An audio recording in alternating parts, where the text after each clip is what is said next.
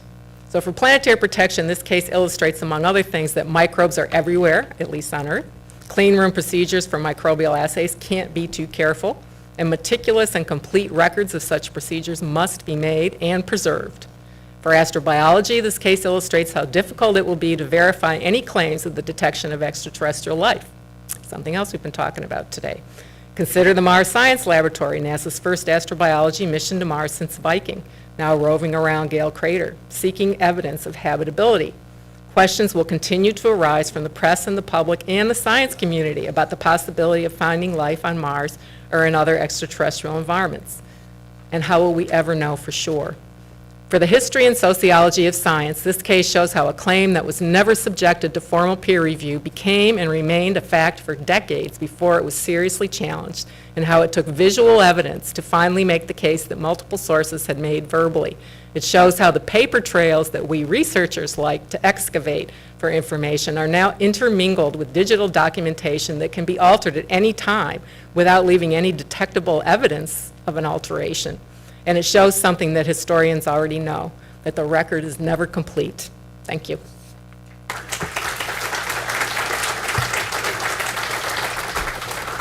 Thank you. Are there questions for Linda?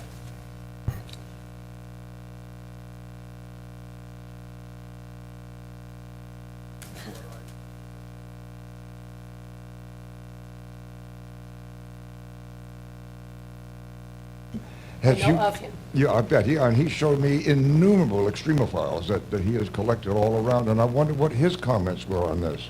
I did not speak to him for this particular paper because his name did not show up. Oh, yeah, this pillar is getting in the way. I did not speak to him doing research for this particular paper because his name did not show up in any of these He records. just retired from NASA, but Yes. he's still active, so you Yes. might want to do that. Yes, there are lots and lots of people. I'm sure historians in the audience realize how much more I can do to fill out this story. This is just scratching the surface. I did not sit down and do a formal interview with anybody. I mean, I had some I see. conversations on the phone and Well, email I bet he'd correspondence. love to talk to you. Okay, thank you. Yeah, I will point out that it is possible for Streptococcus mitis to survive on the surface of the moon for 2.5 years if an astronaut is willing to stay on the surface of the moon for 2.5 years. That's right. Linda, your talk is very instructive indeed, and this is showing, well, how easily the different microbes adapt to the hostile environment. In this regard, I just would like to ask you, you know, we try to sterilize many Martian missions which we send, okay? But it's impossible to sterilize for reliably, completely. And some of them crashed when just landing on Mars. So the microbes possibly easily adapted to the natural environment on Mars, and even in the dynamical, very dynamical conditions in the Martian atmosphere, just easily proliferated over the Martian, the whole globe. So the question is whether we need to take care about sterilization for the future mission, what we are going to find out. Some kind of the mutations or just completely original terrestrial life forms. What do you think about that? It's a serious challenge in the search for evidence of life elsewhere to know whether it's life we've never seen before or life that used to be like us, that, as you mentioned, might have evolved, changed, mutated. This is why the more we learn about planetary environments, potential habitability, and the more we learn about life, as David Grinspoon and others have discussed today, and how weird life really is. I mean, it's just amazing to me. It's mind-blowing to me. I'm not a biologist, obviously. The more difficult it will be for us to determine how to make sure that when we send that melter, who showed the slide of the nuclear, oh, that was last night at National Geographic, the melt probe, yeah, through the icy surface of Europa, that if we find anything there, it's not something that we brought with us. It's an extremely difficult challenge to meet. I see Vicki Hipkin, who's the Queen of Planetary Protection for the Canadian Space Agency, she's biting her lip, so it's a very, very hard job to do, but people are working at it. Thank you. Let's thank our speaker again. My only comment about that, Linda, is that, somehow your work has been able to get this out of the web, and why can't they get rid of the story about the Mars being, the size of the full moon out, which comes around every August like clockwork? If you could work on that one next, I'd really appreciate it. Our next talk by William Macaulay, Instant Science, Space Probes, Planetary Exploration, and Televisuality, unfortunately had to be withdrawn. There were visa troubles for William Macaulay, and he can't be here. But his paper is quite interesting, and if you are interested in the use of visual imagery in space, the history of how visual imagery came to be such a big part of this space program, I suggest that you do track that paper down because it is a very interesting read. And our next topic is one that's near and dear to my heart because I happen to be in charge of the Hubble Space Telescope in 1994 when a comet, fragmented comet, Shoemaker-Levy 9, crashed into Jupiter, creating massive explosions on the planet, which was headline news for a full week. And how many of you saw that? I'm just curious. Yeah, a lot of you did. And that comes into the next story, which is entitled Killer Asteroids, Popular Depictions and Public Policy Influence by Laura Delgado Lopez. Thank you, Laura.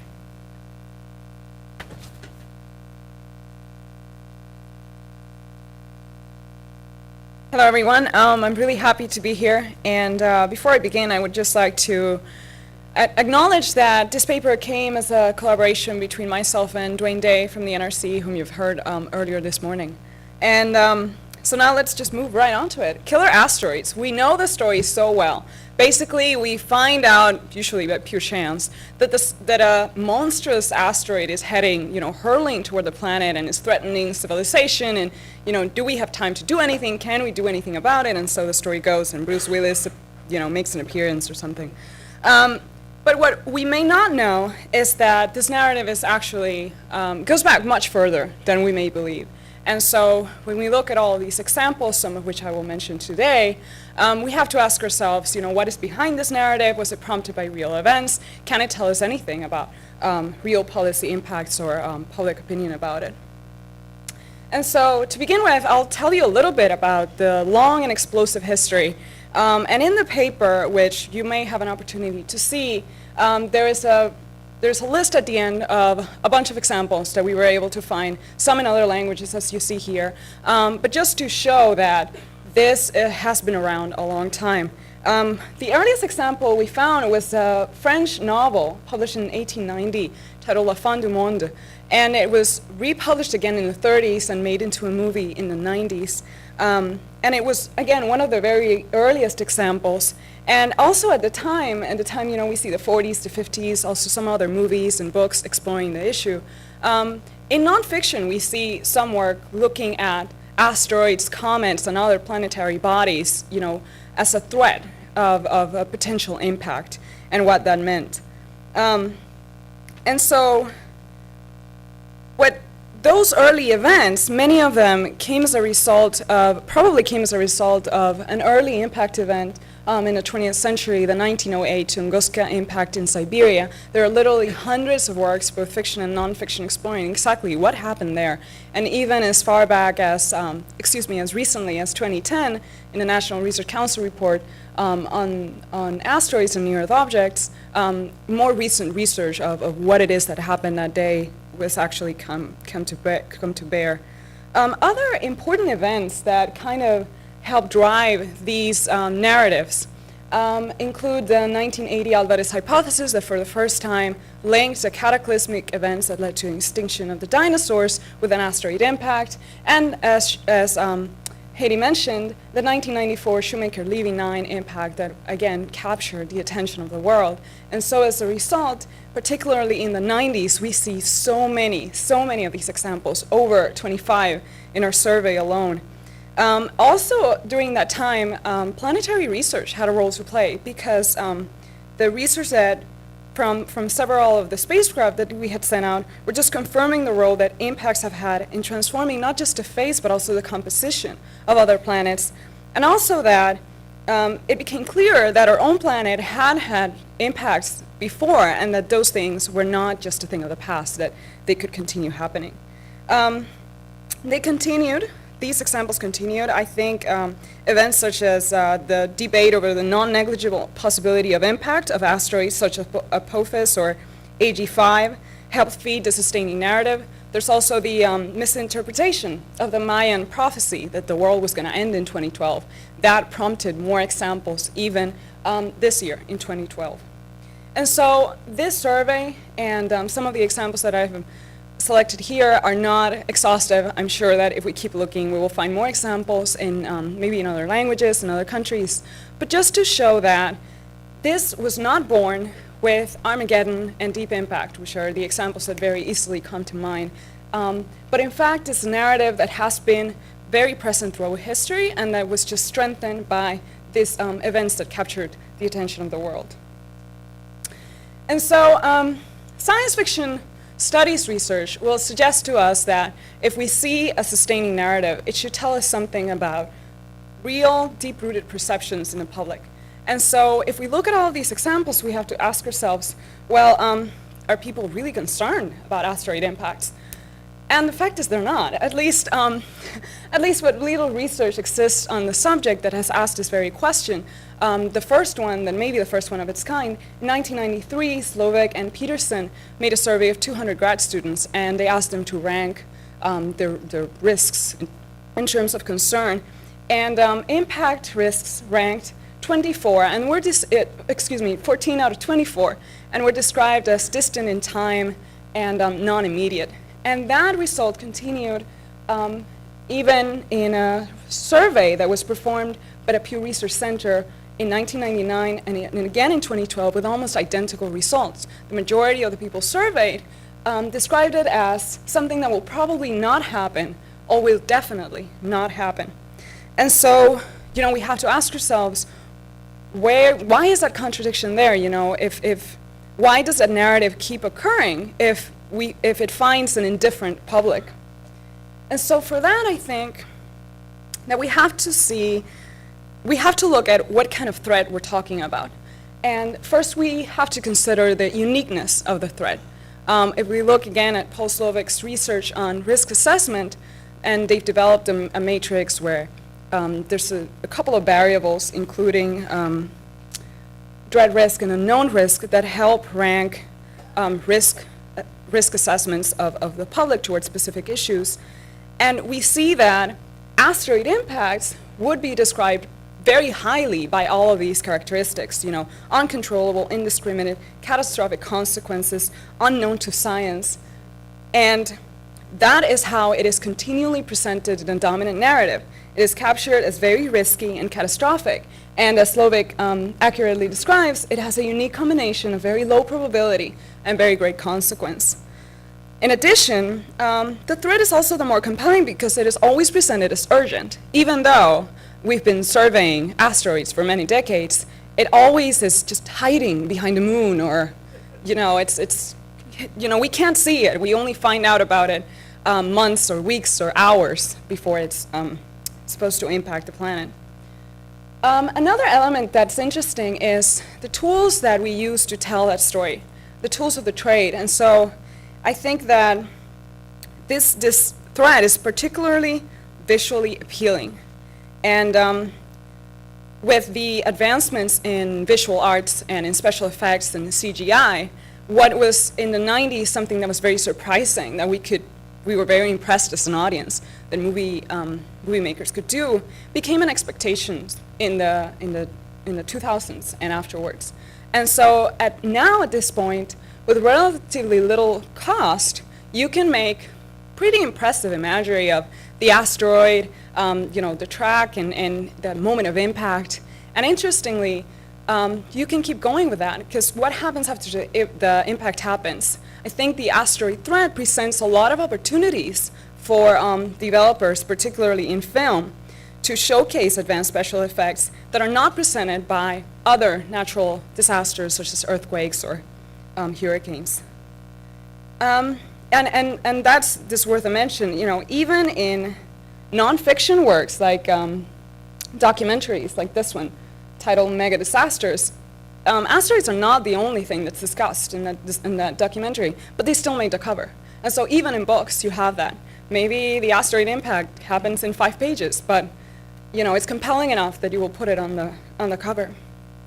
And then the third element is, I think the reason why we're here today is the draw of space. The fact that the threat comes from space is very powerful. As McCurdy notes in his book, Space and the American Imagination, he talks about how space became entrenched in the American imagination, particularly after the Second World War. And so the idea that both threats and salvation would come from space was very compelling. And I think that has continued since then. I think you know, all of these elements together make for a very compelling, if unbelievable, threat. And so again, we see, you know, taking this slide and the previous slide together, we see its narrative that has continued, but all of these elements together, and particularly the tools of the trade, and the opportunity to make this narrative even more entertaining, even more amazing visually, just has this feedback loop continuing. And so, you know, there's almost no end. We will probably continue seeing even more examples about it. So we have that explained. We kind of understand now why we keep seeing it, but we still understand why people are not concerned about it when they think about the issue. And so for that, I think we have to look at how the story is represented, it's depicted, and you know, why is it not believable, and why is this giggle factor that the scientists would usually bemoan still alive? Well, you know, Houston, we have a problem. Cliches like that are particularly common in this kind of movie. With few exceptions, asteroid impact narratives make for decidedly unsuccessful movies, often only made watchable by the special effects used to image the asteroid and its path of destruction. There's narrative gaps, there are incorrect scientific and technological assumptions, predictable storylines, you keep going. And so these are some of these. One of them is, for example, incorrect science and technology, and I'm sure when you're in the audience as well, you start naming all of these, using the space shuttle to go to the asteroid and, you know, deploy the nuclear weapons. Another one that's interesting is this inflatedness role. It's interesting to me that in the real world, when we talk about the possibility of an asteroid impact and what do we do, there's all of these discussions about, you know, is it DOD, is it Department of Energy, is it NASA, is it all of it together? What happens with other countries? You know, do we want to cooperate with them if we want to solve this issue? None of that is in the main narrative. You know, NASA is automatically the source of the solutions, and they have this amazing budget that they can just take care of it. So, you know, it's fiction, but so a third element that, again, is also very interesting is this focus on science's limitations. You know, again, despite the fact that we've been surveying asteroids for decades, the asteroid is always a surprise. In Deep Impact, for example, the asteroid is found out by a 12-year-old with a not impressive telescope, not by a ground observatory, not by an academic institution, not by NASA, it's by a kid with a telescope.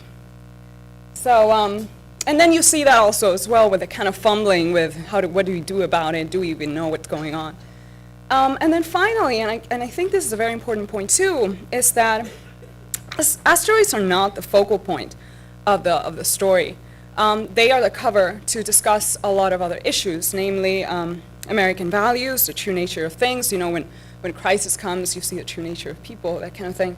And so I think as a result, there is no requirement from either the movie makers or from us, the audience, to have an accurate depiction of asteroids, because the movies are not about that. And so when you think of, again, Armageddon, you think about that scene that has been recreated in countless movies. You don't think about the asteroid as the main character in that movie. And so what comes to mind for us in the audience is not a film about a threat that should concern us, but one where individual characters and their successes and failures and a lively scene or two of destruction are the focal point. Again, believable enough to keep us entertained, but not to wake us up at night. Now, in contrast to that, we have our scientific understanding of the threat. And while the public is entertained but unconcerned, the scientific community has been preoccupied with the issue for at least 3 decades. And I'll go very briefly through this, but this idea that impacts constitute a contemporary hazard did not emerge until the end of the 20th century, so we're not looking at a very long history. But, and it was, as Chapman and Morrison described, even deemed a curiosity before this. But again, these catalysts, you know, the 1980 hypothesis, 1994 Shoemaker-Levy, planetary research, it motivated a more urgent appeal to look at this issue. So in 1981, NASA sponsored the Spacewatch Workshop. In the 90s, we have the Space Guard Survey, which was the first comprehensive survey of asteroids over larger than 1 kilometer in diameter. And that kind of snowballed, and you know, the government, the U.S. government in particular, has taken consistent steps to understand the issue more. And there's about $4 million in funding that go to this issue annually. Now, as a result of all of this, scientific understanding of the issue has advanced greatly. So much, in fact, that, as Morrison says, astronomers have already assured us that we are not due for an extinction-level impact from an asteroid within the next century. Barring an unlikely strike by a large comet, we are not about to go the way of the dinosaurs, so you can breathe easy. But that is in sharp contrast with the dominant narrative. You know, were you to watch the movies only by themselves, you would think that, you know, this is likely going to happen.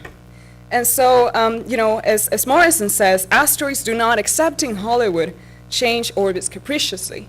And that's because this narrative that we've just talked a little bit about ignores this element of predictability. You know, in science, we understand that chances are we understand enough of the orbits of the larger asteroids that we don't need to be concerned about those.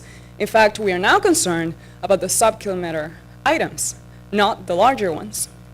But that element of predictability and that nuance of how different sizes of items could have different consequences completely lost in film, and particularly in film, but in general in fiction. Another element that's lost is this tied to the idea that we've put aside the major threat, and there's no sense of panic. If you read, for example, the NRC report, it says, and I quote, and it's right there, "The time required to mitigate optimally is in a range of years to decades, but this long period may require acting before it is known with certainty that an NEO will impact Earth."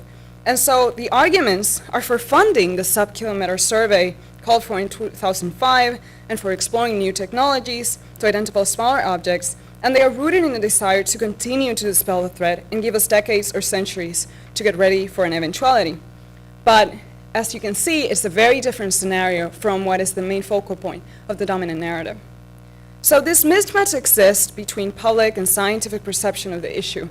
And it helps explain why, despite the concerted efforts of prominent scientists to foster public concern and understanding of the issue, the public is not an active player in lobbying for what could be construed as the biggest threat the world could ever face. And there are many, many reasons to help explain this, which I won't go into today. But I think that the link to education is interesting, and this is what I want to leave you with. Because many of the authors say that, well, if we want the public on our side, we have to design a very aggressive educational campaign where they can understand the issue, and chances are that they are just not as aware of impacts and impact threats as we are. But I would argue that that situation is no longer true. You know, if you did not watch that great science documentary on asteroids, you probably sat through Armageddon and Deep Impact and Seeking a Friend for the End of the World. So, you know, culturally, we are aware of the threat. So I think the idea that the public just doesn't know about it no longer applies. I think there are other reasons that help explain why the public is not as concerned. And so I think that's one of the assumptions that needs to be questioned. The other one is this idea that improved education would lead to greater policy relevance, and that Hollywood and these films and these stories have a role to play in advancing that education. Hartwell says scientists owe a great debt of gratitude to the Hollywood blockbuster, and that's something that I would question. I think that what we may have seen is that these depictions only demonstrate the perpetuation of a specific view of the asteroid threat that is removed from a current scientific understanding of the issue, and therefore its real risk. And so I would leave you with just thinking that more research on public attitudes would probably be very helpful, and also considering the lessons from fields such as risk assessment to understand and to inform educational efforts that are aimed at having a real public policy impact. So with that, I thank you very much for your attention, and I look forward to your questions.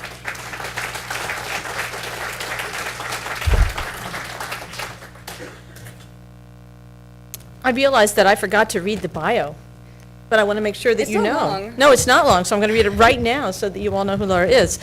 She is the Earth Observations Associate at the Institute for Global Environmental Strategies, and she's also a correspondent for SpacePolicyOnline.com and a recent graduate, like almost everyone in the room, it seems, of George Washington University's Space Policy Institute. Questions? Torrance? Just a comment. It is a very interesting study. I appreciated it. I used to talk about the public perception problem with Gene Shoemaker quite a bit. And one take on this, obviously, is that humans have a hard time relating to threats that happen very infrequently on the timescale of the human lifetime. That's something that everybody that deals with this is.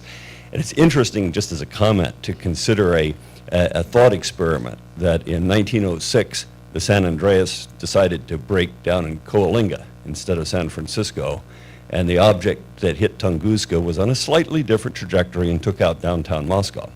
We might have a different public perception. Yes, I agree.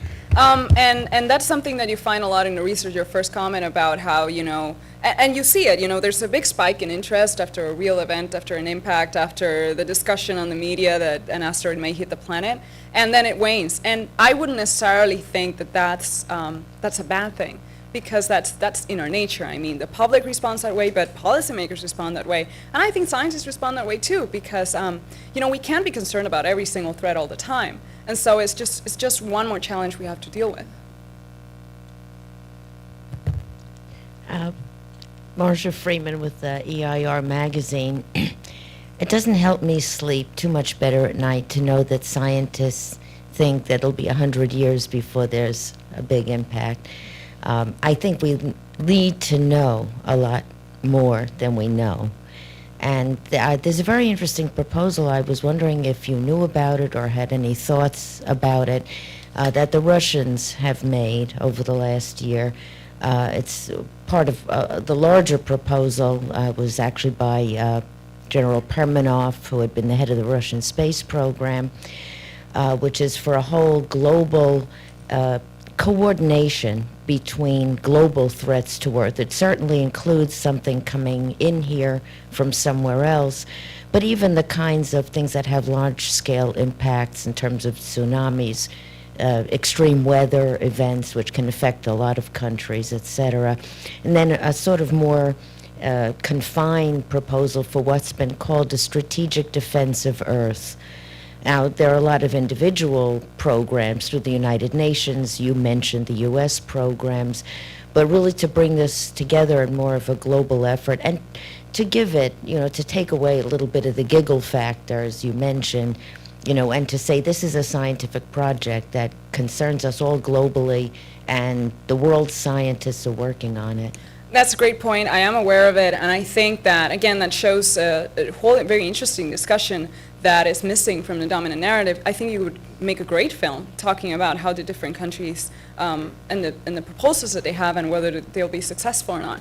Another point is that, and that's kind of one of the comments that I meant to kind of suggest in my very fast presentation, is that we understand that even sub-kilometer impacts would have damage, particularly depending on where they fall.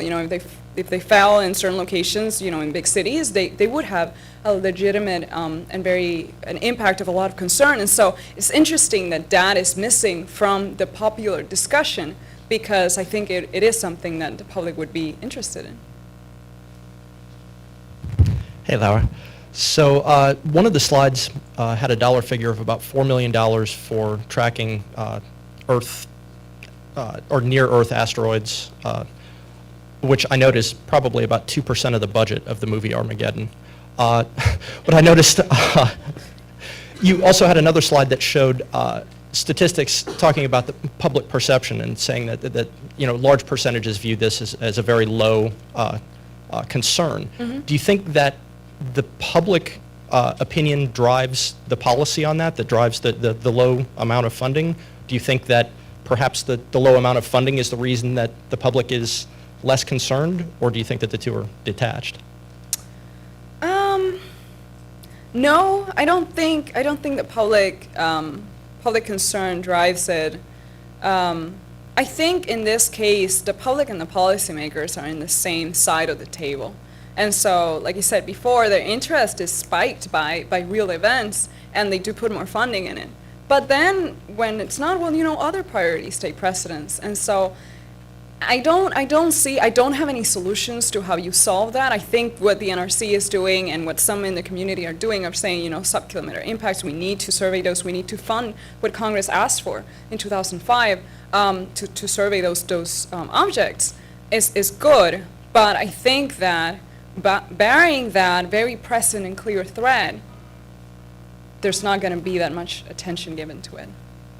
We'll have time for questions later, so if Lindley, and you can save your questions for the panel, we'll certainly have time for that. But we do want to make sure we get all our presentations in. I just have a question. I want to take not for you, but you can answer it too. A survey. How many of you have ever seen a shooting star?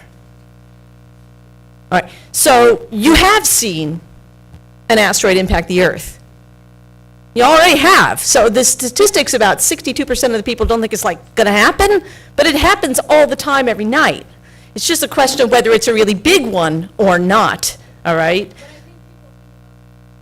I know, and that's the point. She says people think of them as shooting stars. They don't understand what an asteroid impact really is because they have a Hollywood impression, and they don't realize that asteroid and comet impacts happen every single day. And it's just a question of degree. All right, so that's something that we need to communicate a little bit better, I think, that we aren't just talking about a one-off dinosaur killer.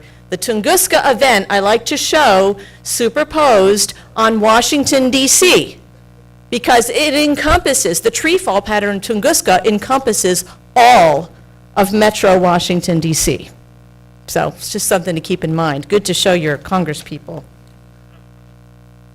All right, our last presentation before the panel discussion is by Jenny Chiang, and she is a doctoral candidate in the Department of History and Art History at George Mason University. She's working on her PhD, which will also be looking at questions of public perception and the mass media during several more of NASA's science missions than are mentioned in this talk, which is entitled Voyager, Exploring Through the Public Eye, but I know she's going to talk about more than just Voyager.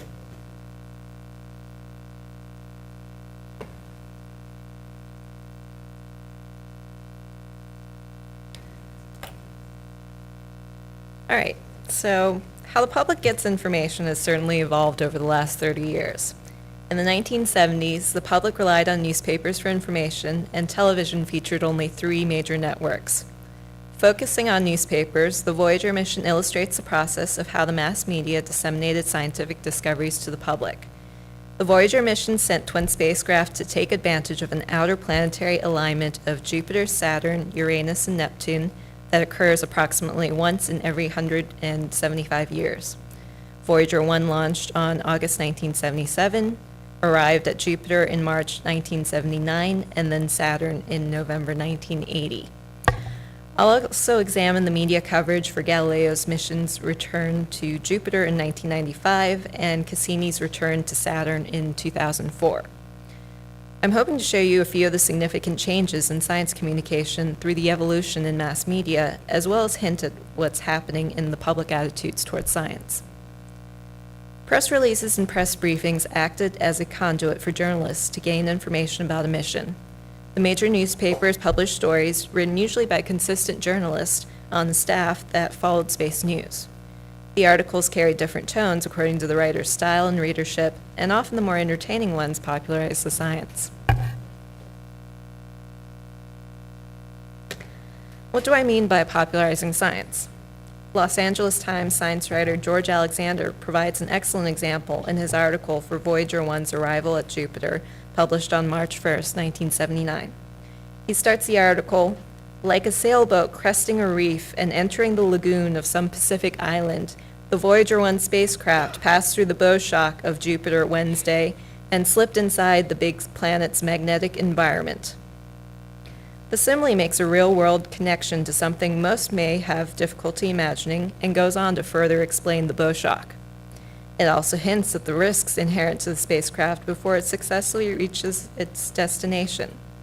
Popularization isn't perfect. I'm sure that sailors or engineers might point out that the problems in making this analogy. However, these stories usually contain understandable writing and analogies as well as enthusiasm, which relates to a wider public audience than the audience that's already interested in learning about things like this. During the planetary encounters, the media coverage shifted from the planned science objectives to the actual scientific discoveries and images. The press releases and briefings increased in technical and scientific detail. Science journalists, however, compensated for the detail by imbuing emotional values, surprise and wonder, to the news and personifying the science whenever possible through quotes and interviews. Newspapers also chose to emphasize articles through their placement within the publication, such as the front page or special sections. Although the mass media could not obtain their own images using photographers like most other earthly news events, editors determined space and placement for the dramatic images like this one of Jupiter's Great Red Spot. Here are a couple examples of headline news. The first one to the left and the middle one are from the New York Times, both by John Noble Wilford. The first published on Sunday, March 4th, 1979, and the middle one on March 6th, 1979, which is a Tuesday. The one on the right is from the Washington Post, also on March 6th. Voyager images appear on the front page of these newspapers, drawing readers to continue the story inside. If you note the first image and the second image, you really only get the image, and you don't get much of the story. You have a caption, and it tells you to keep reading inside. It's only the one on the right where you start getting the first few paragraphs of the story and continued inside. The other headlines on the page will include President Carter's mediation of a peace treaty between Egypt and Israel and China's withdrawal from Vietnam. John Noble Wilford had a remarkable career at the New York Times since 1965, and although retired as a senior science correspondent, still writes about science news today. Wilford has a more informational style in his reporting. He uses simple description combined with facts, like, the robot spacecraft sped within 100,000 miles of the multicolored clouds of Jupiter, and with its television cameras looked deep into the eye of the huge hurricane-like feature known as the Great Red Spot. Wilford uses quotes as a vehicle for emotion, such as citing, "We've had a total success," exclaimed Dr. Edward C. Stone, the project's chief scientist, at the press conference. He also quotes Dr. Bradford Smith from the University of Arizona, saying, "When he displayed the latest color photograph of the disk of Io, with its deep reds and yellow and a mingling of dark spots, he joked, 'That's better looking than a lot of pizzas I've seen.'" Thomas O'Toole repeats the same quotes by Dr. Stone and Dr. Smith, which reminds me that sound bites aren't exclusively found in television. O'Toole emphasizes the mysteries beguiling scientists, especially Jupiter's moon Io, which he quotes Dr. Lawrence A. Soderblom of the U.S. Geological Survey, saying, as one of the strangest bodies in the solar system.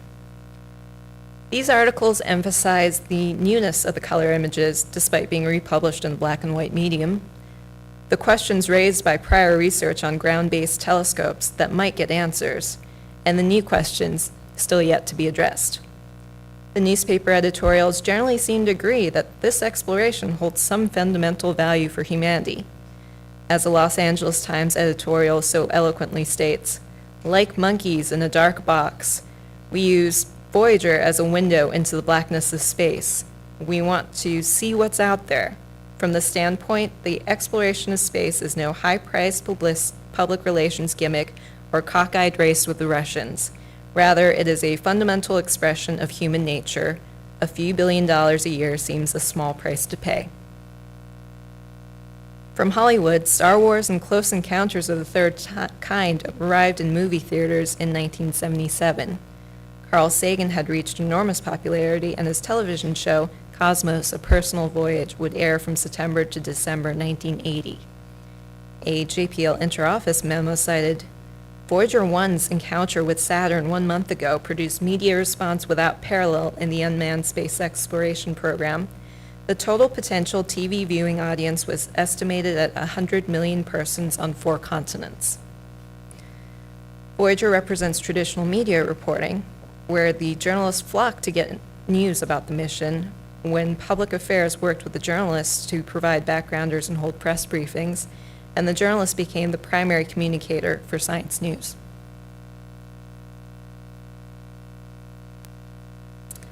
Shifting forward, Galileo's news coverage followed very similar patterns in the print media.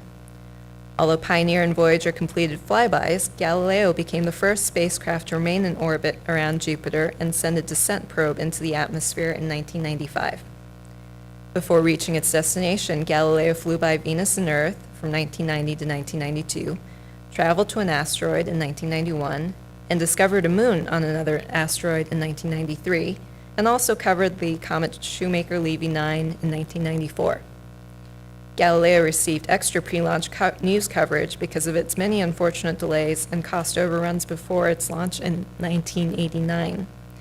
Galileo's high-gain antenna also failed to fully open on its long voyage, and the multiple attempts to remedy the issue received coverage as well. This is an example going forward a little bit more than the slide that will come after. That was published on July 22nd, 1996, and it's Galileo's spin on Jovian moons. And it was a half-page feature, and you'll note at the top it's nicely labeled Science, with a little print underneath it that says Astronomy. And looking at what's on the front page actually has information about the Olympics that year and the failure to find Trans World Airlines Flight 800's flight recorders. So this is a couple pages within the front page of the newspaper.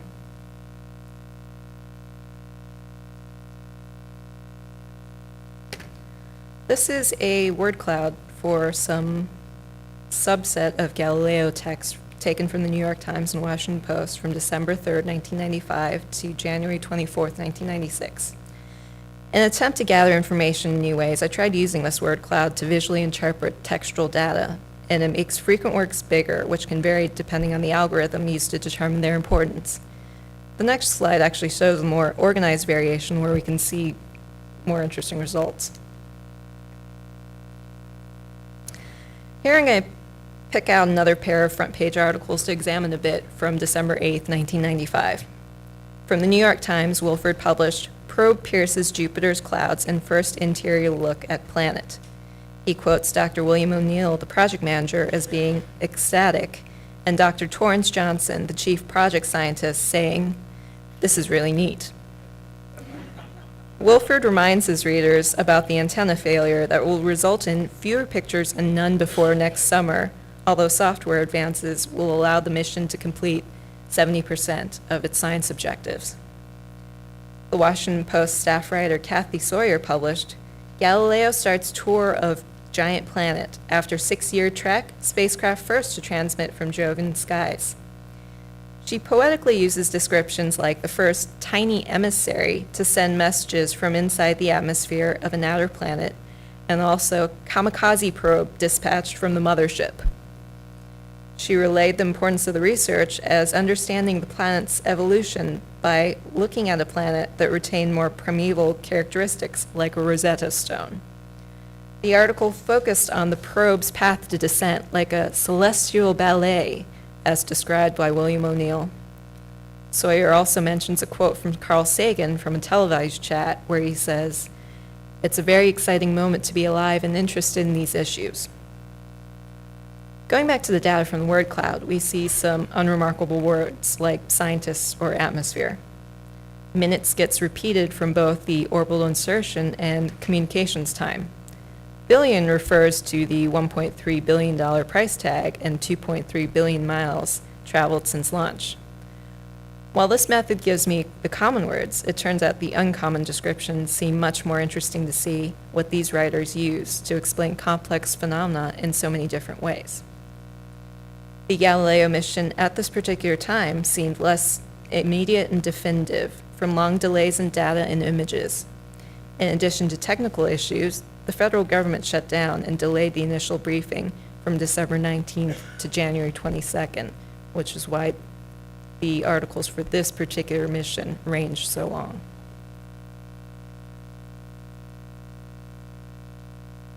Moving on to Cassini, the Cassini mission became an international endeavor between NASA, the European Space Agency, and the Italian Space Agency.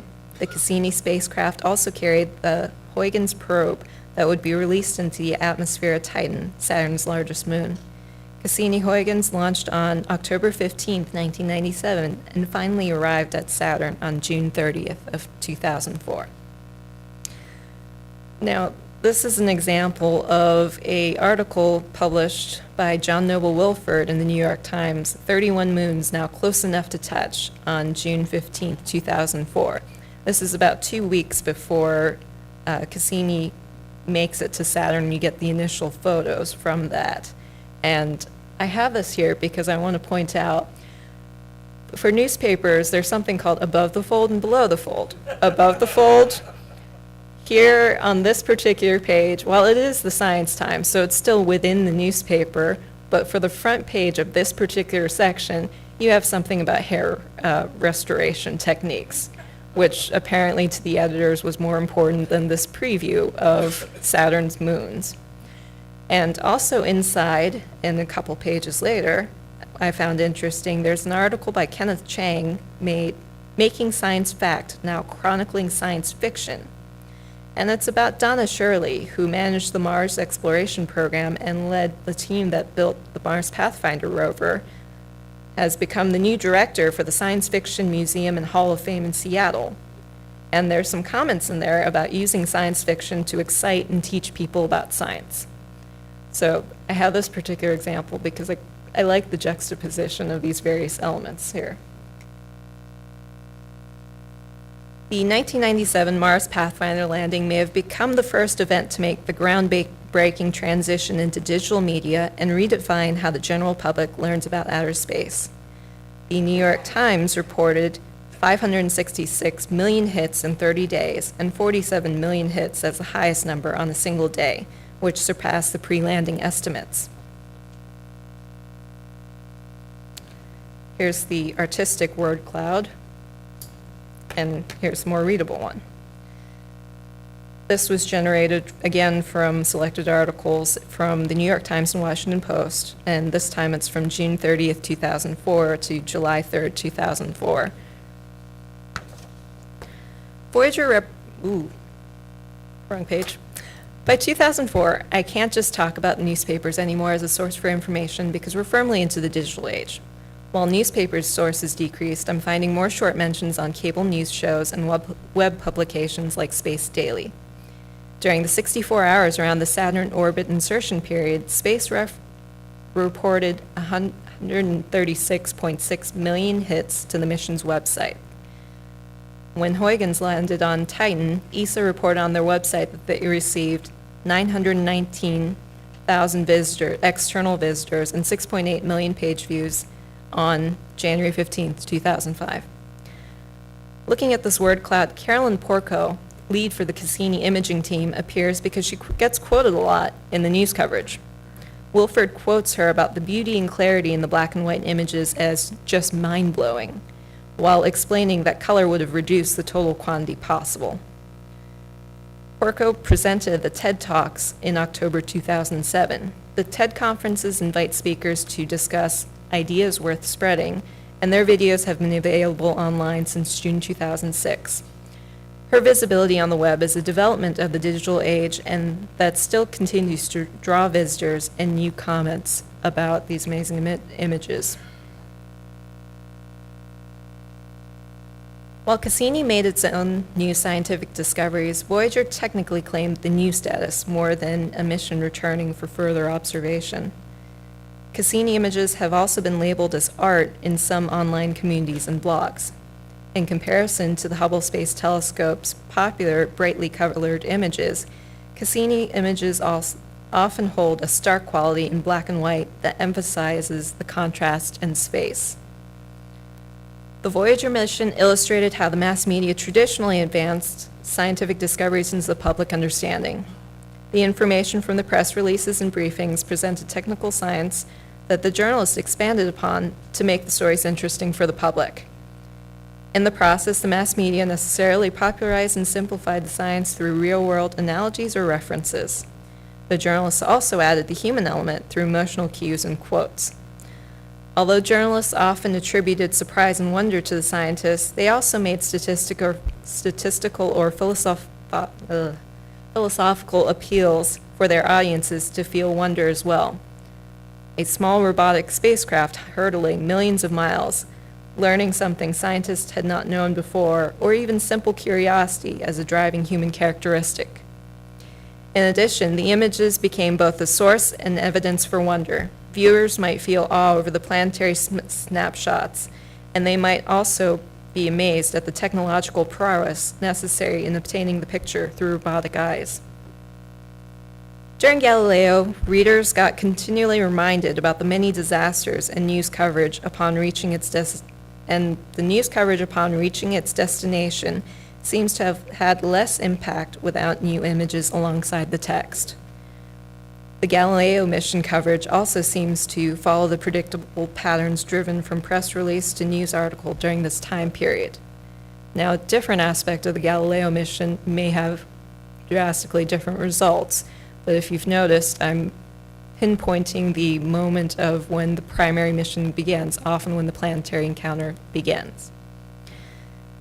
Cassini becomes remarkable for breaking these patterns using web publishing. More information about new scientific discoveries appear on the mission website than gets followed by the national print and television media. Information sources proliferate over the web, from traditional journalism to space blogs, and even Twitter provides news. What does this digital transition mean? Some digital evangelists have promoted democratization through new media, while others have expressed concerns about the web that have contracted in different ways. The internet allows users to choose what to view, where to view it, and whether to participate for nearly an infinite number of interests. For the publication side, writers or creators might find greater audiences online through blogs and sharing sites than traditional media. The internet, however, becomes an overwhelming in quantity and abundance. Visitors develop filters or act more selectively to manage the information deluge, which also narrows what they access based on their active interests. In other words, interested audiences may seek information only about their particular interests and not the wider world web. It becomes significantly harder to gauge public enthusiasm for planetary exploration when a handful of published editorials used to stimulate and indicate conversation about a relevant contemporary topic, and now the entire internet has thousands upon thousands of opinions and topics. Despite these issues, the web remains essential as a direct method to disseminate information, and science news remains strong on the web, although its sources for the public have deviated greatly from the comfortable definition of what journalism used to be.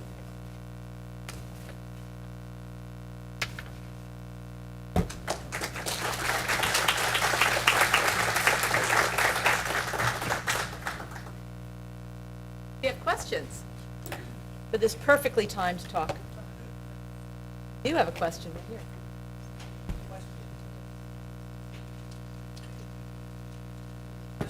But you mentioned digital publication and the use of websites. So from my insight is inside JPL's media relations and so forth, is that there's now perceived a tension between traditional media and our use of web publication.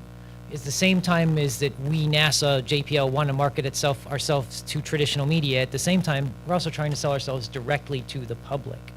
And sometimes from the outside perspective, those two things seem to be in conflict.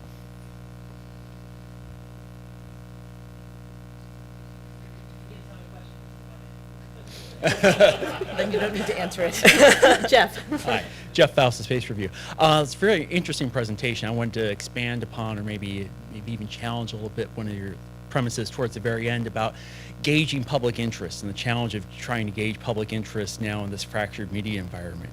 It seems in some respect it might actually be easier to track public interest because you now know how many people, you know how many hits are on a website. You know, NASA can provide lots of information about how many millions of people viewed the web stream of the Curiosity Mars landing, for example, whereas you don't know how many people read that editorial in the New York Times or the Washington Post about promoting or taking a stand on space exploration one way or another. Can you expand on that point a little bit on the challenges of public perceptions and engaging that level of interest? Well, I can answer that a little bit with the challenges of gauging new media in general. When you say there are a lot of statistics on web hits, I could argue the same thing about newspapers and circulation numbers and subscription numbers. We may have these numbers, but they don't necessarily mean anything unless you have a good way to refine them down. Just because the Mars Pathfinder website gained 400 million hits across the period of a month, well, what do we measure that against? And hits tends to be sort of a fuzzy measuring tool. We now know that hits can mean every time a person came to a website. Other people will instead say unique visitors as an indication of how many individual people came to the website. We also don't necessarily have that kind of information available. So in a way, when I say it's difficult to take these numbers, how do you aggregate these numbers? How do you take the numbers from CNN, from Space Daily, from your website, and how do you know how many of these people are the same people, how many of them are different people? And like some of the other presentations we've heard this session, if there is so much interest, how has it not translated to some sort of public policy boost for planetary exploration? Good points all. Thanks.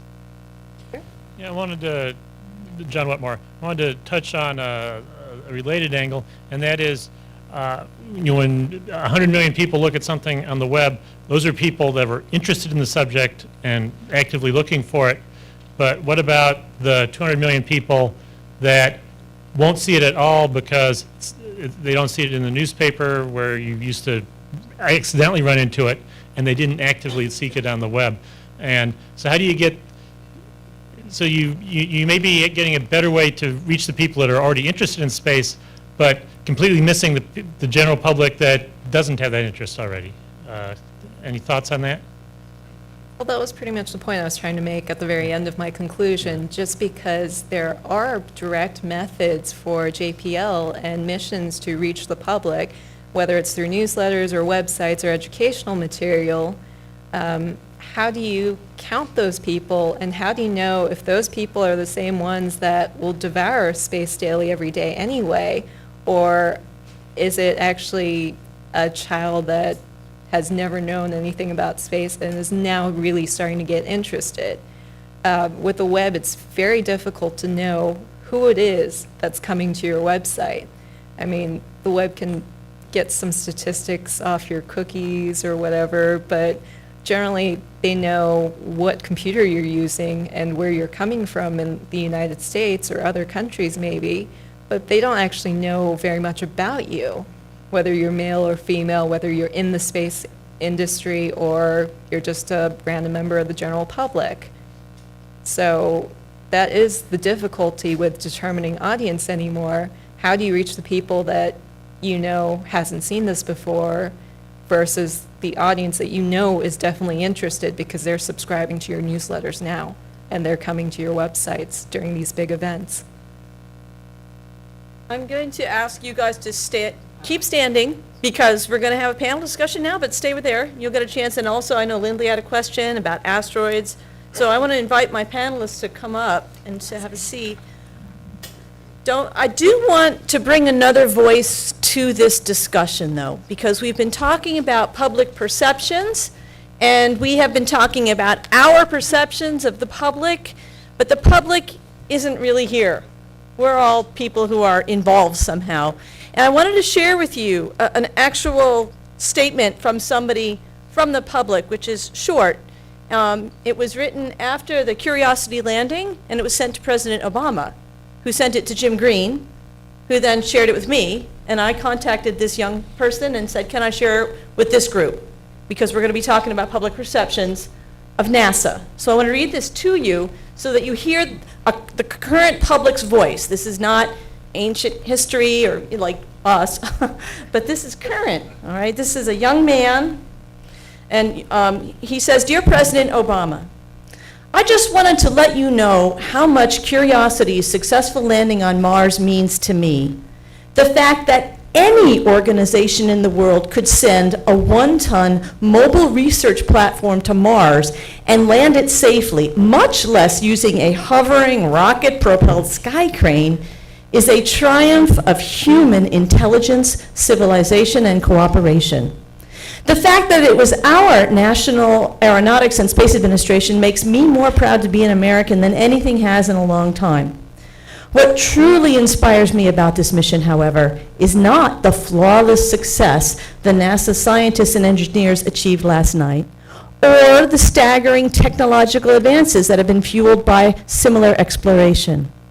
Rather, it is the unbridled joy and the unity I have seen on the faces of the crying, hugging members of Mission Control in countless celebratory internet posts and an excited conversation with people this morning.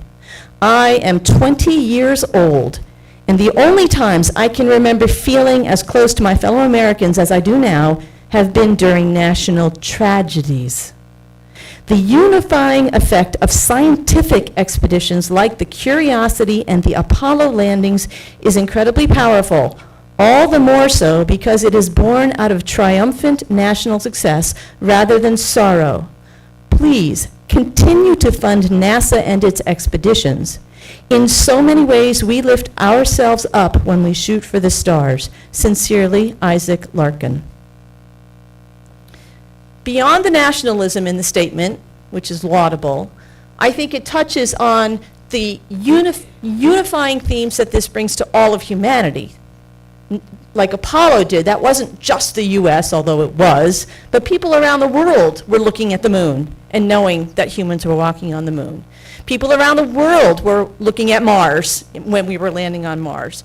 And I think that is an aspect that we need to keep in mind. That's what touches people. We're talking about people here, and if you noticed on her word clouds, scientists appeared a lot, and I think it's because it's people. So, we're at a turning point here for planetary exploration. We've been at turning points in the past, as we heard from John Logston and others.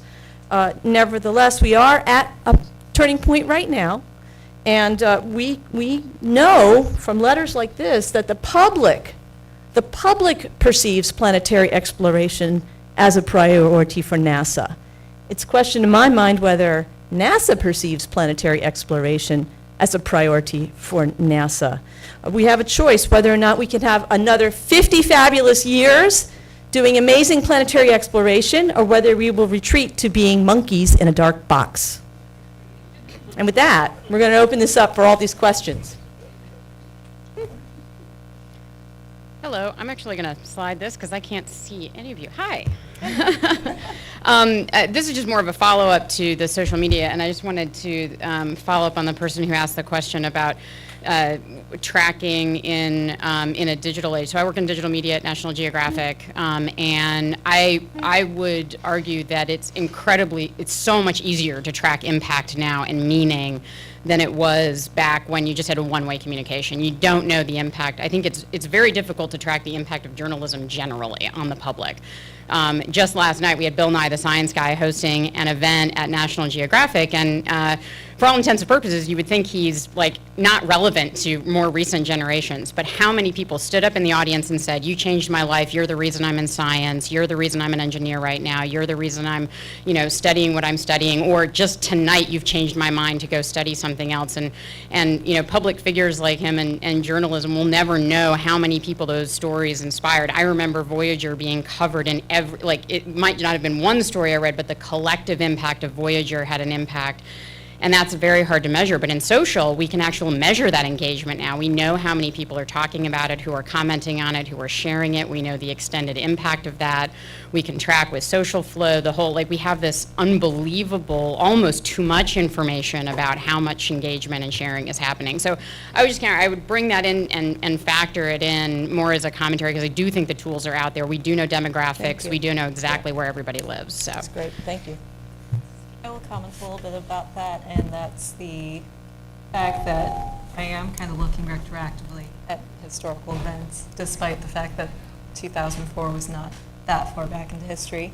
So right now, yeah, I can look at Google Trends and other tools that tell me lots of things about what people are searching for, and that's great.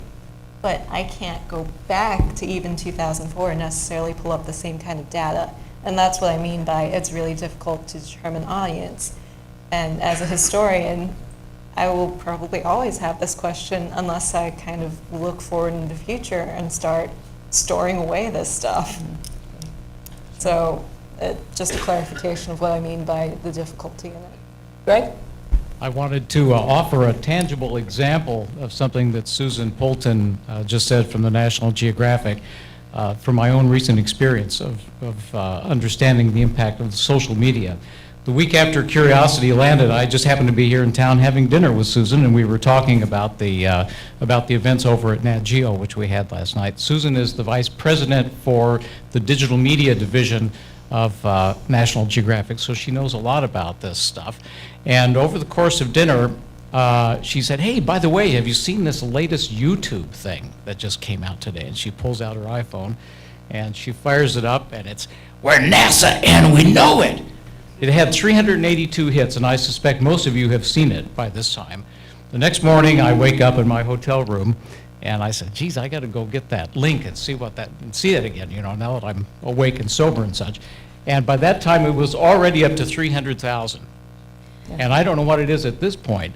But I mean, things like that we do that are so exciting, that can capture people's imagination, can go viral. Yeah. And as Susan told me, the key to making this happen is just get the stuff out there, get the information out there, let the people out there in the country take it and run with it. That's great, thanks. Very Sharon. powerful. Yeah. Janet? Sorry. Hi, Janet Vertesi, Princeton University. That's great, you discovered NASA and we know it. That link has been out there for a good 6 months, though, so it may be that you're seeing different versions. As someone who works in human-computer interaction and publishes in that domain, I'd also like to make it clear that there's different versions of tweeting and retweeting. We all know the difference between different kinds of friends, and it's that qualitative assessment of what it is people are doing with digital material that I think is also, I'm really glad you pointed that out, because I think that's very tricky to get at, despite the numbers of counts one can get. It's very different than the qualitative experience. But that leads into my question, which has to do with the construction of various publics. And there's something about the use of the monolithic term public, again, that is effacing the fact that these media and these personages, whether you're making a film or whether you're a reporter, that you're not just seamlessly reporting or seamlessly producing something, but you're also producing a particular public and a particular audience.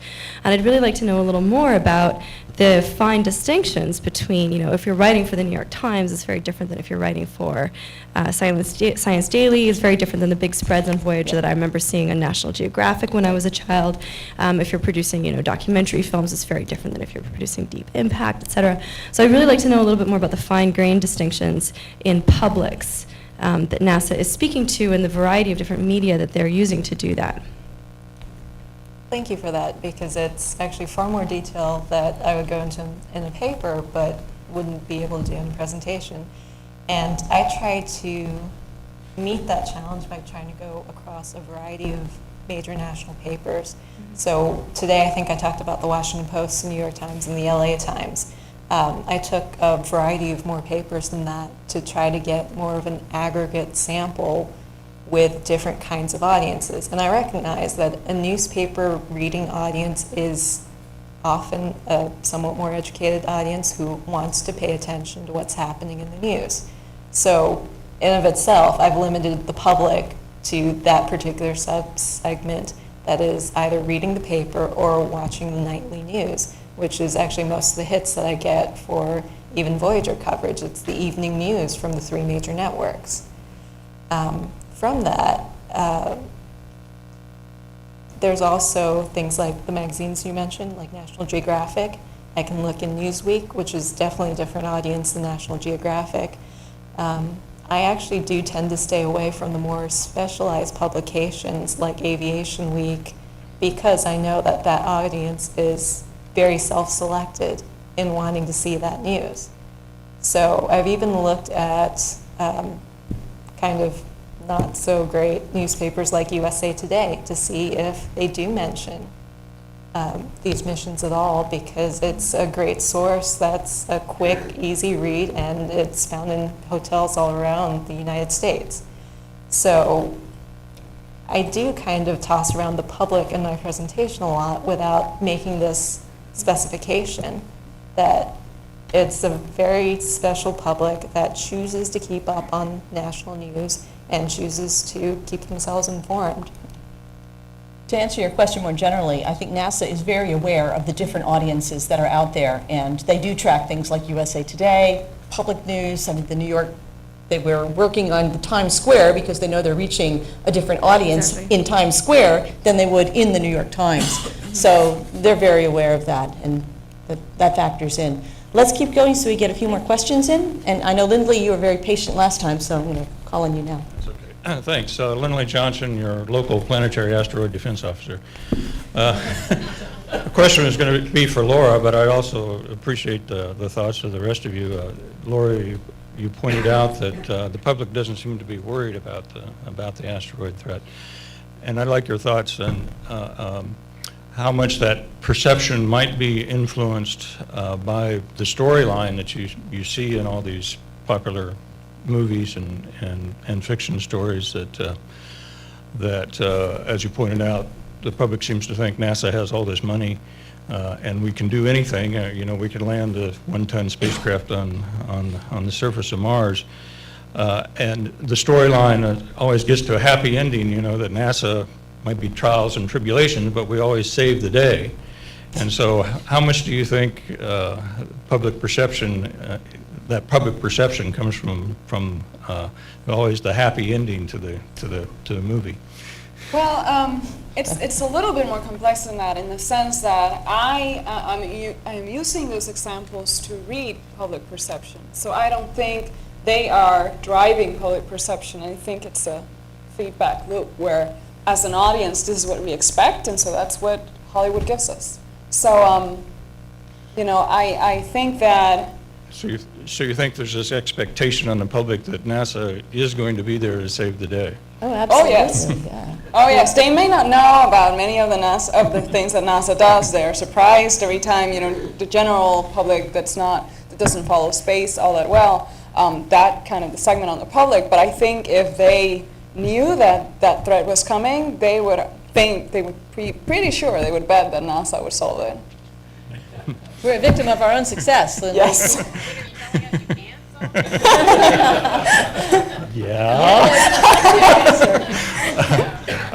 well, it's always an interesting bar conversation when I tell people what I do, and they talk about, you know, well, NASA's, you know, obviously got the wherewithal and the material to, you know, to prevent this, and it's always an interesting perception from them when I tell them that, no, we really don't. At best, we might be able to find them right now.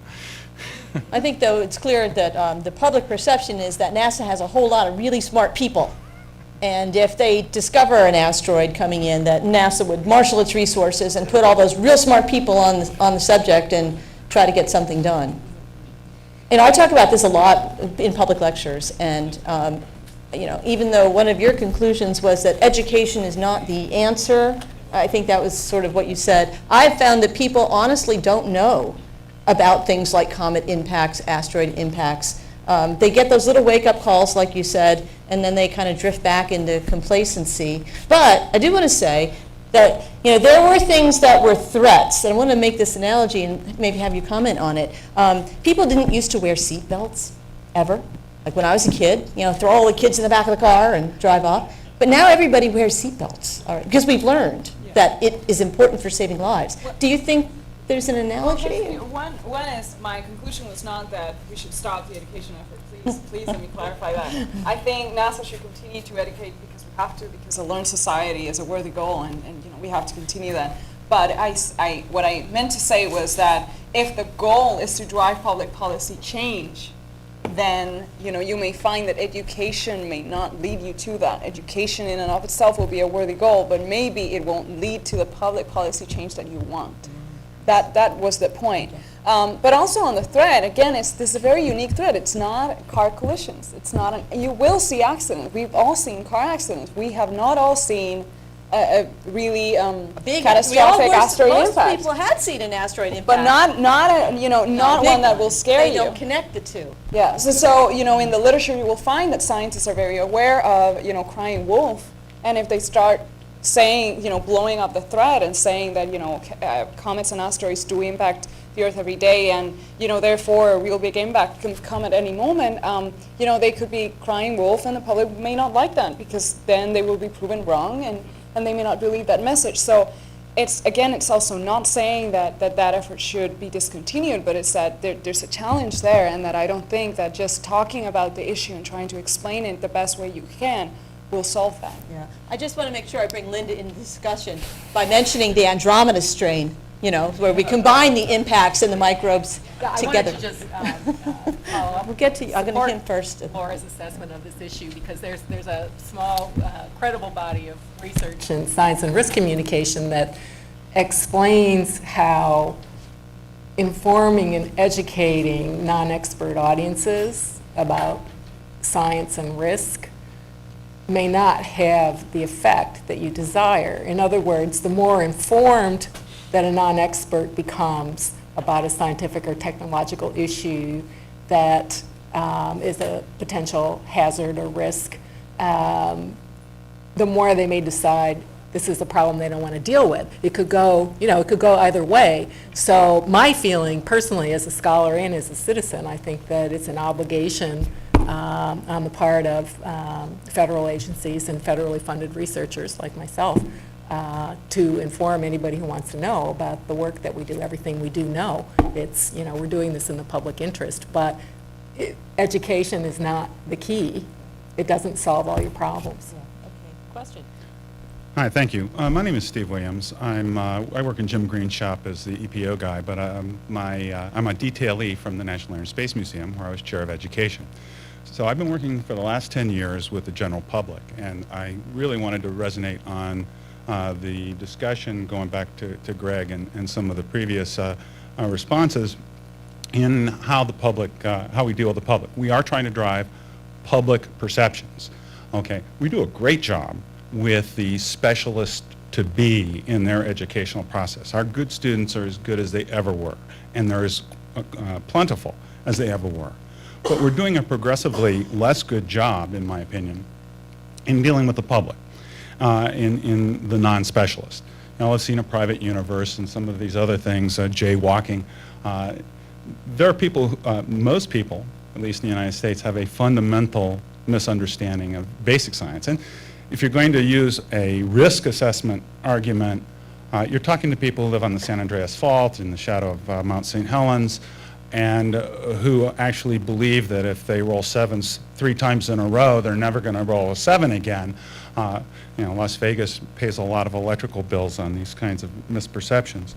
So my point is that we have to do the same thing any kind of a mass audience entertainment thing does. The reason that they have the little kid with a crummy telescope discover the killer asteroid is because the audience would never identify with a real scientist doing a real study using real equipment.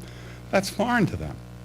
They've got to feel like they're part of the participatory exploration process in learning as well as space exploration. In our day, the baby boomers, I'll be quick, wanted to use role models to stimulate their imaginations. But young people today don't do that. They're more attuned to mechanical assistance, electronic assistance to the exploration process. So by approaching it that way, and the social media is a big help with that, is a big deal. But one comment I fielded more than any other since Curiosity landed was, how cool is NASA these days? They landed a 1-ton craft on Mars, and one of the guys that did it was wearing a mohawk, okay? Never mind any of the science. They could identify with that, and that's what I would like to leave you with. Sorry I was long. Now, we have time for just 2 very brief comments, or questions would be even better. Please. Okay, I just thought might be useful to add a couple of numbers to the conversation. That much of the conversation in this entire session has been limited to the United States, but there is a self-selected group of people out there, members of the Planetary Society in 100 countries. The Planetary Society exploded from nothing to 100,000 members at its founding. There are not that many now, but they're still in 100 countries, and it costs them $45 a year if they're not in the U.S., $35 if they're here, I think. But I think it's relevant to the whole conversation to introduce the international element here. Yeah, the other thank you. thing I've been involved in since I retired from JPL is the International Space University, which just celebrated its 25th anniversary over across town. I'd like to see the conversation continue to include this other public that's out there. I realize that they don't have as much influence, perhaps no influence, on what happens in Congress or whatever, but they are important because they're supporters. Yep, thank you very much for those comments. And, you know, I do want to echo that and remark that the Planetary Society's current vision is to cultivate a global culture that explores our Earth and other worlds. So the Planetary Society is very much aware of that, and I encourage you all to engage with that organization. Yes, please, last question. Thank you, Heidi. I'm John Sarkisian from CSIRO. This is to Linda. Linda, I just want to applaud your efforts in correcting the public record about the bacteria that was found on the Apollo 12 camera. As someone who works at Parkes and has been researching the role of the Apollo missions over the last decade and a half, the film Capricorn 1 has a lot to answer for. And you know, once a narrative takes hold in the public mind, it's very, very difficult to correct that misconception. And so any effort to correct the public record and bring things back to the truth is fantastic, and I applaud your efforts on that. Also, I think NASA was founded partly to boost public morale in the United States and to demonstrate American leadership in science and technology, and in many ways it's become a victim of its own success.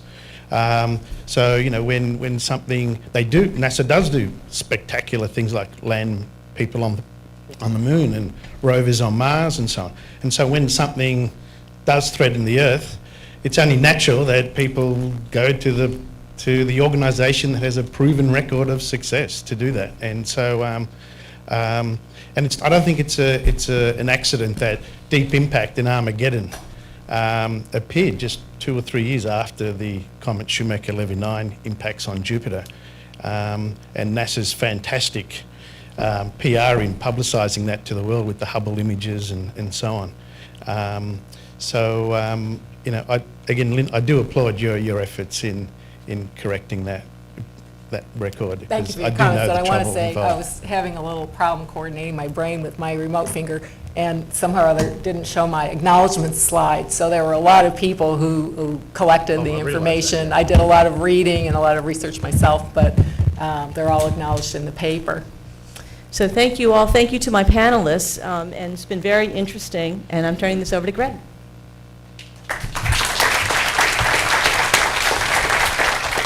Thank you, Heidi, and the gang of three pale but certainly not stale ladies. That was a very stimulating conversation, and in fact, the whole day has been. I think we should thank all of our panelists and all of our speakers. So Bill asked me if I might say a few words to kind of wrap up today as we segue over to the reception here. And my mind has been expanded. I mean, setting aside the fact that I'm a member of the program committee that put this together, this has exceeded my expectations tremendously. And I think the fact that everybody is still glued to their seats since 8:30 this morning and still raring to go says we probably all feel the same way. I don't know how you wrap up a day like this because we've covered so much territory and we've all learned so much from it that it would probably take a day to wrap the whole thing up, just the past day. I did want to share with you one major insight that I got from today's conversations that I didn't really appreciate up until today. And I say that in spite of the fact that I've personally had a passion for solar system exploration for all of my life. In fact, I have to tell the story. I was first caught, I guess I should say, bitten by the bug of insatiable curiosity at the tender age of 7. It was a starry summer night in rural Indiana. My brother and sister and I were in the back seat of my dad's Packard convertible. The top was down. We were on our way home from a drive-in movie theater. Our heads were on the back, looking up at the starry skies, the spectacular Milky Way overhead, because the skies were really dark then. And Heidi, a spectacular bolide, went streaming overhead, exploded into two pieces with a loud boom, sparks flying out of it. It was unbelievable. So, in unison, I'm sure my brother and sister and I all said the same thing. Dad, what was that?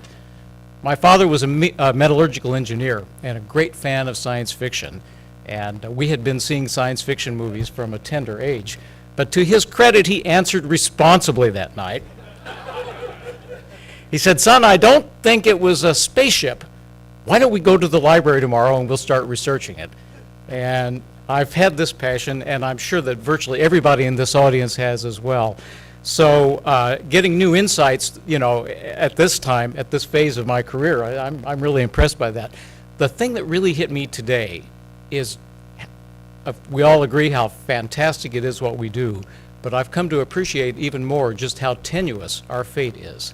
And I think that when Jason Callahan gave his marvelous background this morning, that's when it really hit me. I mean, we've had the ups and downs, we've had the lost decade, and, it really takes a perfect alignment of three major constituencies to keep us on this track. We got the folks who are they're really four, Jim is right. I'll get to the fourth one in a minute. One of them is on Capitol Hill. Another is at the other end of Pennsylvania Avenue. There's a constituency within NASA, the senior leadership. When they're all aligned and the public, the fourth, is behind all of this, fantastic things happen. But what we have seen through the history of the past 50 years is most of the time they're not all aligned. And I've realized today from our conversations that the thing that sees us through those periods of time, and the reason that we're still here, is the leadership that our community has produced, the people with a vision, with a moxie, with a savvy, the passion, and I should say the savvy to know how to use it in order to beat back the odds and keep things going. Most of them are actually in this room here today, or they have been, and I personally want to say thank you. Thank you very much, and I'm looking at two of them right now, for what you have done to keep this enterprise alive. And I think that as long as we can continue to do the exciting things that we have been doing, Curiosity on Mars, all of the new things that are in the pipeline, we will continue to inspire the next generation of leaders like the folks in this room who will keep us going. That's what we're going to need, because times are going to be tough, and we got to keep doing the exciting stuff. So I wanted to say one other thing. I mean, this has been a magical day for a lot of reasons, but I think several of us commented before that when you put together historians and sociologists and scientists, really cool things happen. Who would have thought? And I think we owe a big debt of gratitude to NASA's chief historian, Bill Barry, and to the National Air and Space Museum chief historian, Roger Lanius,